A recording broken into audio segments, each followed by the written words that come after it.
Now, what should the minimum wage? How much do you need to earn to live a decent life here in London? £7.60 an hour is the kind of, I suppose, London weighted minimum, although the national minimum wage is quite a bit lower.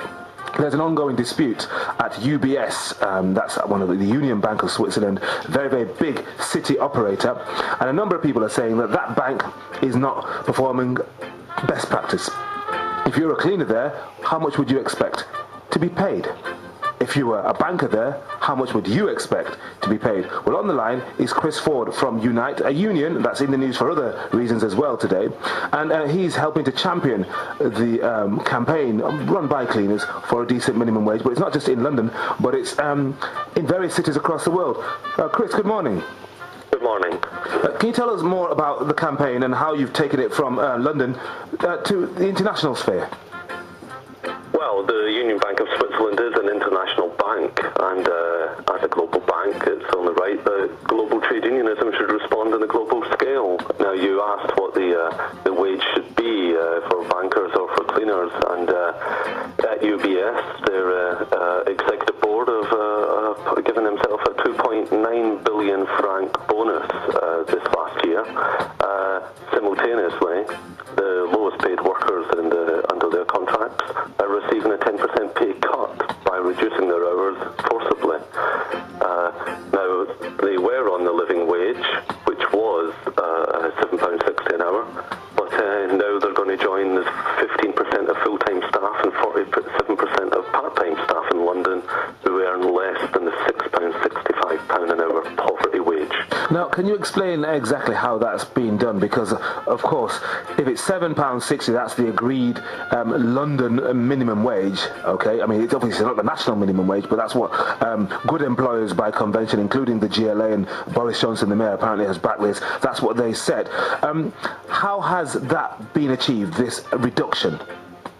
This reduction has been achieved by flouting the legal protections afforded to workers on precarious contracts mainly, that when they're privatised and they change employer, their contracts of employment will be protected. The Union Bank of Switzerland has brought in a new contractor who's blatantly ignored that and is attempting to intimidate with the most underhand of tactics to force these workers to accept a change in their contract, which will change their working day substantially by the number of hours and by increasing their workload, which will result in an overall pay cut.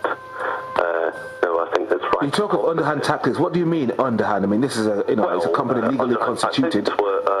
When these workers began working for this subsidiary contractor of the Union Bank of Switzerland, they elected a trade union representative, Alberto Durango, who presented a grievance outlining they did not want to accept a change of the contract and a change to their terms and conditions. And the employer then notified him on the 1st of February he was suspended, and they sacked him on the 4th of February. They've completely ignored the workers' reasonable requests and legal requests, and only last week they called in these workers and they threatened them with dismissal if they did not accept the changes to contract. Now, that is a disgrace in the 21st century to be taking place in the City of London, which Boris Johnson himself claims to be a pioneer in the world. So he may well make speeches about the living wage, but really he needs to sort it out in his own backyard. Okay, at the root of the problem, obviously there's a moral argument and a legal argument to be employed. I mean, just not taking London into consideration around the world, which sensibility would you be appealing to, as far as the bank's concerned? Well, I think this bank in particular needs to consider its image. It's steeped in controversy in its own country. It's steeped in controversy around the world for the amount of money, public taxpayers' money, that has been poured in to bail this bank out in Southeast Asia and the USA. And it needs to consider not just the moral argument, but that aspect of its own image. Now, if it can afford to pay massive bonuses to its executives, then it really is rank hypocrisy to oversee its contractors treating these low-paid workers in this way. I think another aspect that really needs to be posed to the bank is declares itself to be a diverse employer. Overwhelmingly, these workers are migrant workers of a diverse background. But why are they being treated differently to other UBS employees? We will be demanding they don't just reinstate people and reinstate the trade union rep, but that they actually take these cleaners into contracts with UBS equal to others. What about the demonstration then? Because I know you had one in mid-February outside UBS in the city. I believe you're taking this one international. International. We'll be demonstrating today in New York and in Zurich, in Kiev in Ukraine, and in Sweden and in Edinburgh. Is that because they've been doing the same thing to their cleaners in all those cities, or are these members of various unions, cleaners, trying to strike, or not strike, but demonstrate in sympathy with people in London? They will. They'll be showing their solidarity with the workers in London at these points around the world. There certainly is a common theme of the way cleaners and janitors are being badly treated, and there's been a particularly effective campaign in the USA, Justice for Janitors, on these issues.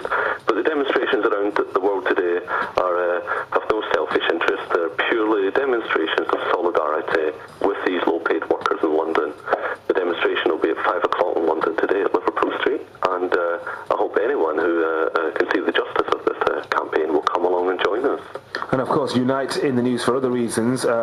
Very late talks between Willie Walsh, the boss of BA, and Tony Woodley from Unite, trying to avert a strike which would take place, start tomorrow, 3-day strike. And you've had support from unions in other parts of the world as well, particularly in the United States. But what kind of response have you had as a union, or as workers, of course, that you represent here in this country? The response has been very positive. We have a certain media hysteria here regarding these workers who voted democratically in 2 ballots under laws that were introduced by a conservative government, I might add, by a 93% majority in favour of industrial action. They have a case, which is a just case, that they're taking action for. Many workers in this country are beginning to get quite sick of the double standards where large sums of money can be given to banks, yet others are expected to take pay cuts to pay for problems that were not their cause. All right, thank you very much indeed for talking to us. Chris Ford from Unite, talking about the living wage and, of course, the BA. This is Breakfast. Juju, Bonsu and Reverend Ron, it's 8:15 coming up very shortly. We're going to talk